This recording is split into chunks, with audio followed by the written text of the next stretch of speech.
Ladies and gentlemen, welcome to Exiled in Lakerland, a philosophical rumination on a multitude of topics, including but not limited to Laker basketball. I'm your host, Kone. Today is Tuesday, April 15th, and now that the dust has settled from a pretty wild last day of regulation NBA basketball, we know that the Lakers will be facing off against the Wolves. Minnesota Timberwolves in round one of the playoffs, kicking off this coming Saturday. And tonight we got a couple playoff games to determine who gets the seventh seed in both the East and Western conferences. So we're going to take a quick little initial look at the Lakers-Wolves matchup, and we're going to, take a quick glance around the league and see what else there might be fun to look forward to in the first round of playoffs coming up. I also got a tune for you guys I'm going to play for you today in honor of White Lotus Season 3, which I found to be a lot of fun. Yeah.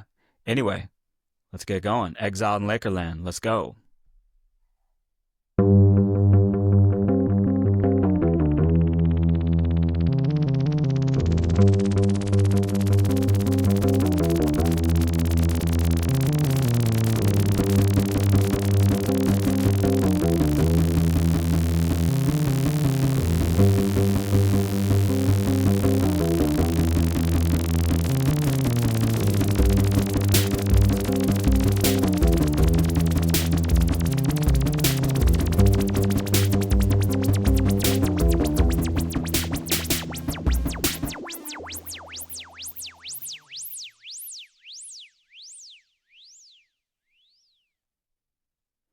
Yeah, so looking ahead to the Lakers and Wolves, I think that that's a pretty favorable matchup for the Lakers.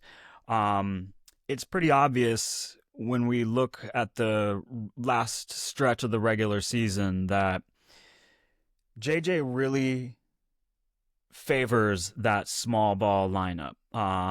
Jax is still our starting center, but more often than not, we're closing with that group of Braun, Luka, Austin, Dorian, and Rui. Which is sort of switchable always around. Braun and Rui sort of playing the majority of the time at the five, but it gives us that ability to switch everything. Um, and that group has had a lot of success, especially against the larger lineups. When teams have tried to run out bigs or especially two big lineups, that small ball group has had a lot of success. So that's going to be really interesting to keep an eye on whether that trend can continue. And it might be a good opportunity for that group and the group as a whole to get some playoff cohesion and a nice get a nice flow going in that first round. Um, Obviously, the Wolves have Rudy Gobert. He's a great rim protector. Will they be able to draw him out of the paint a little bit, get him out on the perimeter, potentially even, play him off the court in a sense? As soon as we got that matchup that like Luka smelled Rudy Gobert blood. So that'll be fun to look forward to. Uh, you know, after that, after the return to Dallas game, when they showed that really, when they showed that great tribute video, and Luka was obviously really emotional watching that video. Um, and they asked him after the game, what was the moment from that video that really stood out to you? And he said, when I hit that game winner right in Rudy's face, and then I told him he can't fucking guard me, and I was screaming at him the whole way down the court. That was the best moment for me. I mean, that's not exactly what he said, but he did mention that as being the standout moment to him from that video, which I just thought was funny because it was this video like packed with these, you know, packed with these moments of him and his teammates and and even some like community building stuff. We know how much Dallas and the community meant to him, but for him to watch that and come away from it being like, yeah, when I drilled that game winner right in Rudy's face, that was the best moment for me. So anyway, Luka's gonna be smelling Gobert blood, um, and let's see what they can do with that. I think some of the X factors in that series are going to be On the Wolves end, Julius Randle, he's got size, he's got strength. Um, I'm imagining some Randall Rui matchups. Who's gonna get the best of that matchup? Um, Wolves have some great perimeter defenders, especially in like Jaden McDaniels. How are the matchups gonna work out? What are they gonna look like? We saw Luka have his way with McDaniels in the playoffs last year when Luka was on Dallas. I don't know that Jaden McDaniels has enough size and strength to be able to contain Luka. They might try to put him on Austin. I could see him giving Austin some trouble. But if they do that, who are they going to put on Luka and Braun? And if they don't put, and if they try to use McDaniels if they try to go again with McDaniels on Luka or on Braun, who's that going to leave guarding Austin? Is it going to be Mike Conley? I think, I think Austin's would roast Conley, so that'll be interesting to see. Naz Reid, I think, is another X factor over there. I think Naz Reid and Dante DiVincenzo are going to be actually pivotal in this series for Minnesota. I think they're two guys. We know Naz Reid has a history of burning the Lakers. Dante is a decent defender. He can get out there and create some problems. So I could foresee those two guys being kind of crucial to the Wolves when we look at this matchup. And for the Lakers, I say it kind of comes down to Rui, DFS, and Vando, actually, as far as our best hopes to contain Anthony Edwards, who we know you're not going to stop him, but you want to do your best to slow him down, get under his skin, make him work for everything that he gets. And I think that Vando might be our best hope at doing that. So those are just kind of some of the matchups that I think just initially pop out to me as far as being pretty crucial when we look at that series. But like I said, I think that that's going to be a favorable matchup for the Lakers. It will not be easy. I'm not saying we're going to run right through that series. They're a good team. They've been playing good basketball, and depending on how the matchups shake out, if we have trouble going at Rudy or pulling him out from under the rim, that's going to force our perimeter players, especially bench guys like Gabe and Dorian. It's going to force them, and Rui as well. It's going to force them to hit shots. Everyone's going to have to come through. But if it works out the way we've seen it work in the past, it should be a favorable matchup for us, and I would pick the Lakers to come out on top of that series. Again, these are just initial reactions. I haven't, done any deep dives into anything here. Maybe later in the week we'll do a more in-depth look at these matchups as we get a little closer. But that's just what leaps out at me initially. We had a pretty exciting last day in the NBA. I'm really glad that the Lakers were kind of locked into that 3 seed going into Sunday, and that Portland game, the game against Portland, didn't matter anything, because that Warriors Clippers game, and it pains me to say it because those are the two of the most painful teams to watch, especially for me, man. It's like needles in my eyeballs usually, but that was a great game, man. That was a really great game between the Warriors and the Clippers. Went into overtime. Obviously a lot on the line for both those teams. More so for the Warriors, who were trying to avoid the play-in. I think they're 0-3 in their play-in game history. So you can imagine them really wanting to avoid that situation that they now find themselves in. Butler got a little banged up.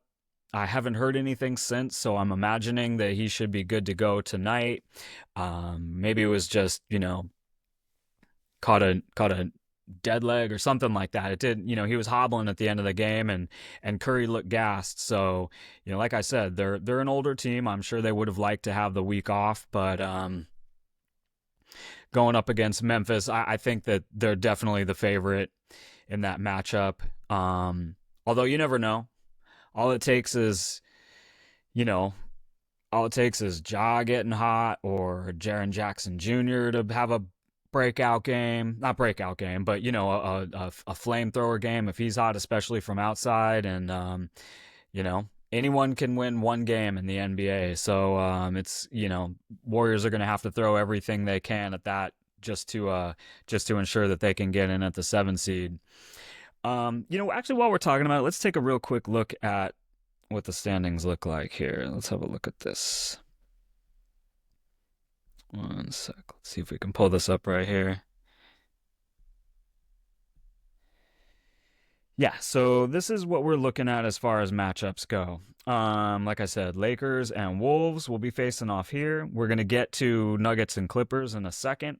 Tonight we got the Warriors and the Grizzlies over here for the 7 and 8 seed. Winner of the game tonight will take on the Rockets. Loser will go on to take on the winner of the Kings and Mavericks. I believe that game is. I think that game, Kings Mavericks, is tomorrow night, and then the final game of the play-ins is Friday night, I believe. Warriors, I would definitely pick to take the win tonight and then move on to face the Rockets in that first round. In which case, even though the Rockets were the 2 seed, even though the Rockets just beat the Warriors about a week or so ago, I forget what was their matchup on the year. I forget what the Rockets and Warriors matchup record for the year was. I know the Rockets just beat them the other night, but I would say Rockets are kind of like the best chance for a top seed upset in the West. They're young, they're relatively playoff unproven, and I think they suffer from late game execution issues. We've seen them struggle a lot down the stretch of fourth quarters to come up with quality looks. It's usually it oftentimes it seems that it's going to end up being like Jalen Green taking an ill-advised shot, or Fred VanVleet going for a hero step back 3, and I just don't know that either of those is gonna have the juice, going up against the Warriors. If we're talking clutch minutes, I'm taking Curry and the Warriors. But they do have a lot of youth and athleticism that can bother the Warriors. I don't think it's going to be easy. I think that might be, a 6 or 7 game series. But ultimately, if it ends up being Rockets and Warriors, I'm picking Warriors. Selfishly, I would like to see Memphis take the game tonight. I think Memphis and the Rockets kind of deserve each other in a weird way. I don't take the Grizzlies very seriously, not only as a playoff contender, but even just as a ball club these days. I just don't take the Grizzlies that seriously. I don't. I know that they haven't been playing good basketball the last few weeks. They fired their coach with 3 weeks to go in the season. Apparently, a lot of that had to do with issues over how the offense was being run. Ja didn't like that things were being run more through Jaren Jackson Jr. I think Jaren Jackson Jr. is the far more reliable and well-rounded player on that team to run things through, so I don't disagree with the decision to run things through him. I think he's probably I kind of feel bad for that dude being stuck over there. It just seems like a little bit of a mess of an organization right now. And it's kind of too bad because a few years ago they looked like, a really promising up-and-coming young ball club in this league with a young superstar in Ja Morant, but he hasn't seemed to mature much on or off the court. Um, you know, he's seems more worried about what celebrations he's allowed to do, and now he's doing a grenade throw thing. Maybe it'll switch to an RPG rocket launcher or something like that. Um, I know he is beloved in and around Memphis. I know his shoes sell like crazy to kids around there. So if that's what you're going for, keep doing that. But if you're trying to build a contending basketball team, I haven't seen the maturity and the development as far as Ja goes, as far as that organization goes. And like I said, a couple years ago, it looked like a really promising ball club, and now it looks like I don't really know what direction they're going. And when you fire your coach down the stretch, I think maybe you're that kind of shows that you're not sure what your direction is either. So, but as far as one play-in game goes, they could come out hot and they could beat the Warriors easily, and then they could be slipping in there and playing Houston. And like I said, in some sense, I kind of feel like Houston and Memphis kind of deserve each other. I think that I would definitely pick Houston in that series, although I don't think that they obviously don't have a ton of experience as far as deep playoff run goes either. So like I said, they might be, and I don't know, considering Udoka, the way he's always like fighting with players on other teams. I mean, him and Steph were getting into it the other day. He's gotten into it with LeBron in the past. So I don't know that they have a lot of maturity coming from their leadership down. So that's why I say maybe those teams kind of deserve each other. And then, selfishly, I would like to see those two teams face off in round one and the Lakers be able to play the winner of that rather than play the winner of, them and the Warriors, which I imagine to be the Warriors. Also, flipping on the other side of the bracket, when we look up at the 1-8 seed, I think that if the Warriors were to lose tonight, then beat the winner of 9 and 10, I think Warriors and Thunder is about the only way to make a first round series against the Thunder be of any real interest or competition.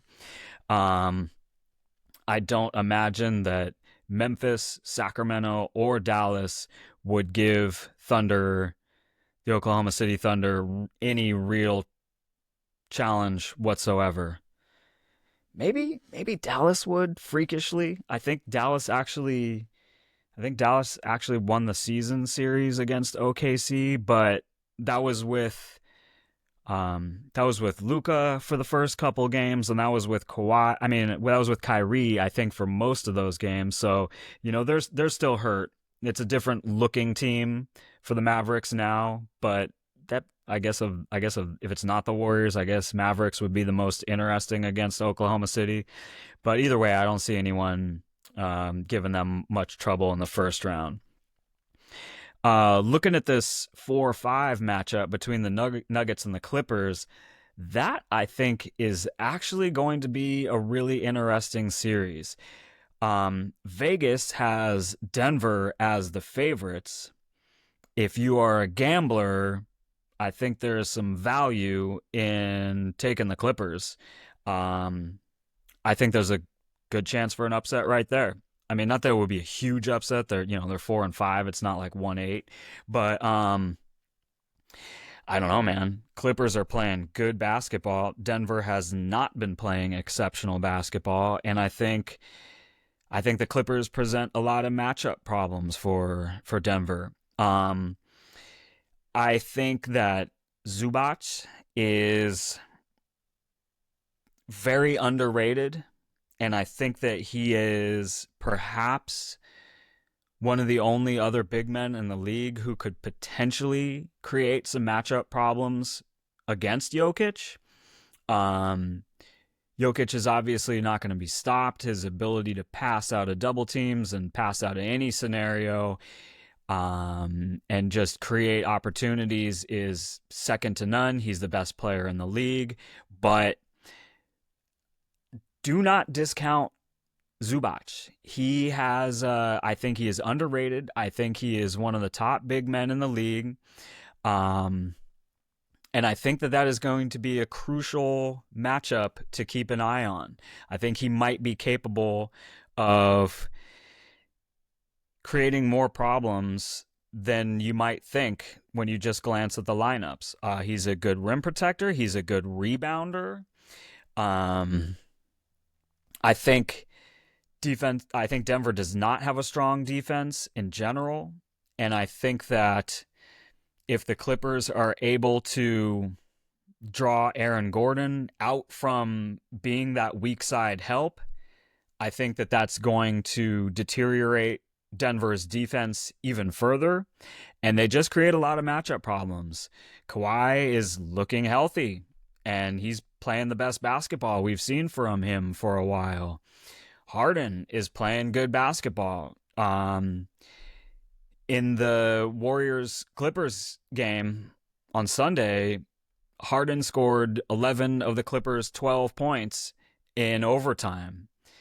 Every basket except for one free throw from Kawhi was Harden, and I don't think anyone would have predicted Harden to be the guy leading the offense. I think everyone imagined that the ball would be in Kawhi's hands, and he'd be doing majority of the damage down the stretch. But like, if Harden can continue that type of play, where he is kind of tapping more into vintage James Harden offense, not just being a playmaker, that creates yet another potential mismatch, because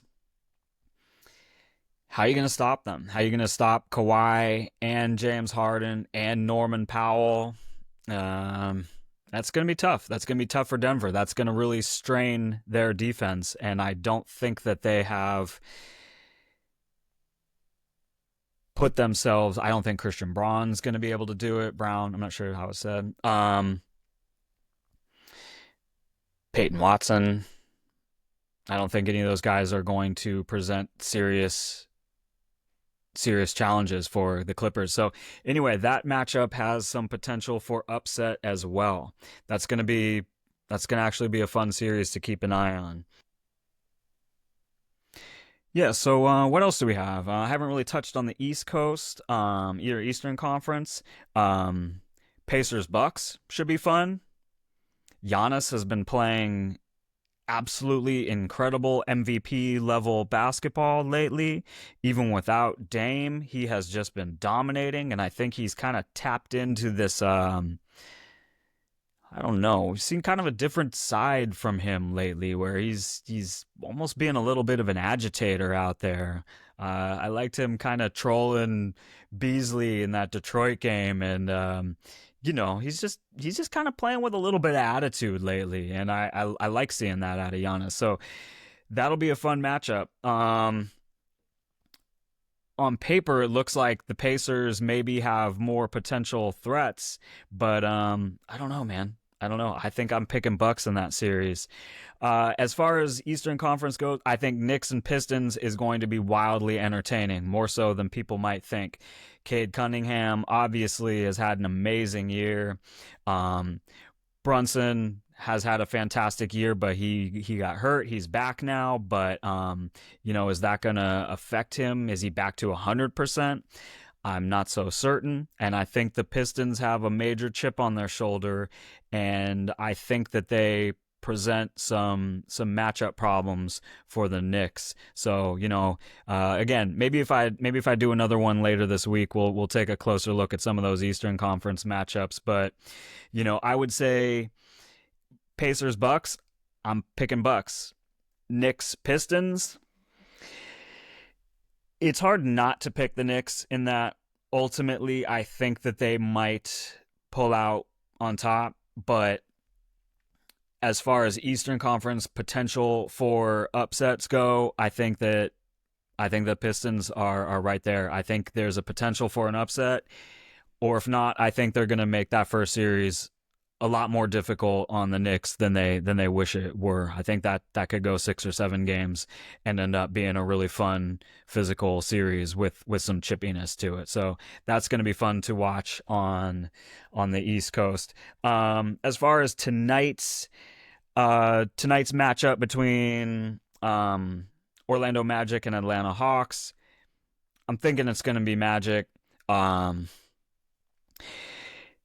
between Paolo Banchero, um, and Franz Wagner, they just have so much size and strength on the perimeter that I don't think Atlanta has any way to really stop or contain those guys. So my guess would be that it's going to be Magic coming out ahead on that game and then moving on to face Boston in the first round, which I don't imagine Orlando being much of a problem for Boston, although they might get a game or two on them and make the series a little bit more challenging than Boston would like. Um, if it's Atlanta that ends up winning tonight, I could easily see Celtics sweeping that series. Um, kind of the same as I was talking about on the Western Conference. If it is Atlanta that wins tonight and Magic move on to end up playing the winner of that 9-10 game between Bulls, Heat, and Magic, I think I would go Magic. And the Magic might actually be the most interesting series for the Cavs in the first round. So if Orlando doesn't win tonight, they might actually have a good matchup with Cleveland if it ends up shaking out that way. We saw it was Orlando who were the ones who broke the Cavs' 15-game streak that they had going late in the season, and that was in Cleveland. I think Orlando believes that they can beat Cleveland. So if they obviously they're not going to tank tonight in hopes of getting that matchup. But if that's how it ends up shaking out, that might be a really interesting series to keep an eye on as well. Cleveland, Orlando could be kind of fun. Anyway, like I said, maybe we'll come back later this week and take a closer look at some of this stuff. But for now, those are kind of my initial thoughts when I look around the league at these playoff matchups. But it's going to be fun. I can't wait for some playoff basketball. Off the top, I promised you guys a tune. Kind of shifting gears here. I want to be able to touch on multiple topics on this show, and kind of current movies, films is always something I'm keeping an eye on. There are not too many shows that I watch as they air, especially when they're big hype shows. But White Lotus is definitely one of them. I really like season 1 and season 2, and I learned that if I'm not watching them as they air, I'm likely going to come across some spoilers. So if I want to be able to enjoy those shows without any spoilers, I got to watch them as they air. So I was definitely tuned into White Lotus season 3. I thought it was a lot of fun. Maybe my favorite cast of all of them. Not without its flaws, but I'm not getting into this to like nitpick or anything. But my tune today actually does have one tiny nitpick, and that has to do with the music. The music as a whole, I thought was fantastic. They used some great Thai artists. I think it was episode 1 that had the Srang Santi cover of Sabbath's Iron Man. I thought that was a lot of fun. They definitely used some great classic Thai artists. And, as soon as I saw that this season was set in Thailand, my first thought was like, damn, another HBO show that I wish I could have been involved in the music supervision. I'm a record dude. I'm a music dude. And a couple years ago, I don't really even know how, but I kind of got into digging into Thai stuff. I found a few brokers out of Bangkok that had some heat and developed a really cool rapport back and forth. And I don't have like super deep crates. By no means do I mean to say that like I could be an authority on Thai music in any way whatsoever. But in the last couple of years, I've kind of beefed up my Thai crates. My favorites of which is sort of this short stack of 45s. And I mean, this stuff is just all killer, no filler. Some of the stuff also, I don't know if you can get a look at that. That might be one of my favorite labels of all time. My focus it's having trouble pulling focus. Apples. The label is just called Apples. That's so dope. All heat. You ever find anything on apples, no matter where it is in the world, grab it. Guarantee you there's some heat on there. But all this stuff is fantastic. All this stuff is great. The one I'm going to play for you tonight is actually off this one. And the reason I bring this up as a little bit of a nitpick, like I said, oh, Maru's getting up. My dog's getting up. He's leaving the studio. Anyway, the reason I bring this up, I thought the music in general for the season was fantastic, but I have one tiny little nitpick with the very last song to the closing credits for the season finale. Oh, I just felt like they could have pulled a little bit deeper. The song was Billy Preston's Nothing from Nothing. Love the tune. Love Billy Preston. One of my favorite organists, piano, keyboardists of all time. The unofficial fifth Beatle. Billy Preston is the man. That tune is fantastic. But it's been used in films before. It's been used in a couple films and TV shows before. I have an issue with that. I think it was also used in a series of car commercials some years back. I remember like not just one, but like a series of car commercials. So I just feel like they could have dug a little bit deeper on that one, especially to close out the show. And I will point out, I do get the lyrical connection to the content of the show. In one of the earlier episodes, the Goggins character, Rick, when he's in one of his spiritual advisor sessions, when they had talked about leaving trauma and pain behind, he talked about how that was difficult to do, and he felt like if he let that go, he had nothing. And then I think he says the line, and nothing comes from nothing, right? So for them to close the show with that song, I got the lyrical connection. But again, to me, it was like almost a little bit too obvious. It was like a little bit too low-hanging fruit. That's another White Lotus joke. So anyway, I feel like if they wanted to go with something up-tempo, if they wanted to go with something that kind of fit that funk vibe, but that maybe would have reflected the music of Thailand a little bit more so than that one, and dug just a hair deeper. If I would have been asked to contribute something to the show, this is what I would have gone with.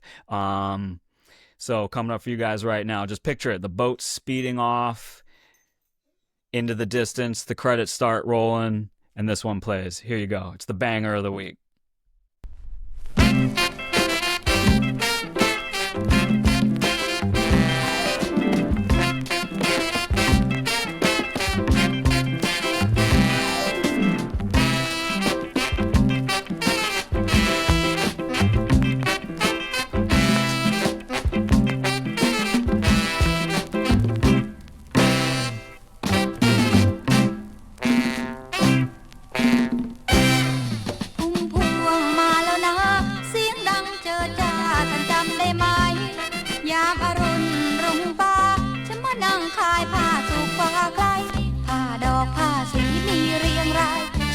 มาไวๆเลือกเอาไปสิ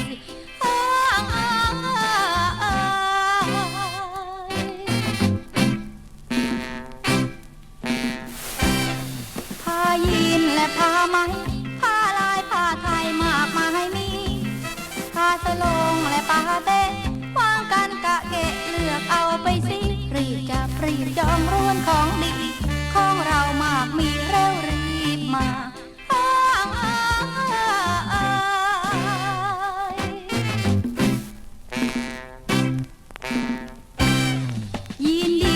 เมืองนอกรูปทรงกระบอกดอกงามตายีนนี่ก็ลีไว้แล้วนั่นพื้นลายก็หารารีบเร่งเร็วๆมาซื้อไปเลือกของถูกใจใช่ดีกว่า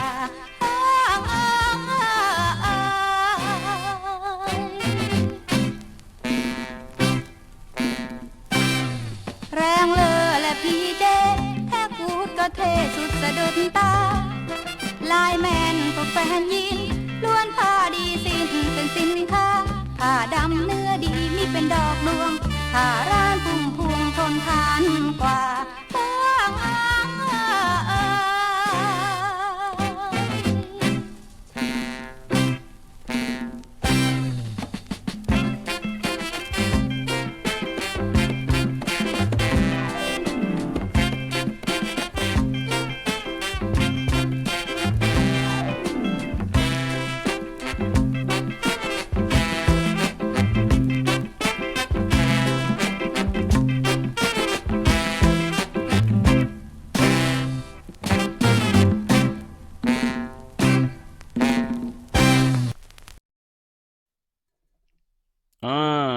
Banger.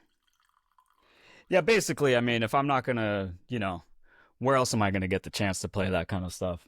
I don't really have any residencies or anything going right now, so it was just a good opportunity to share a good tune with you guys. Had a kind of a tie into, stuff going on in the cultural zeitgeist right now.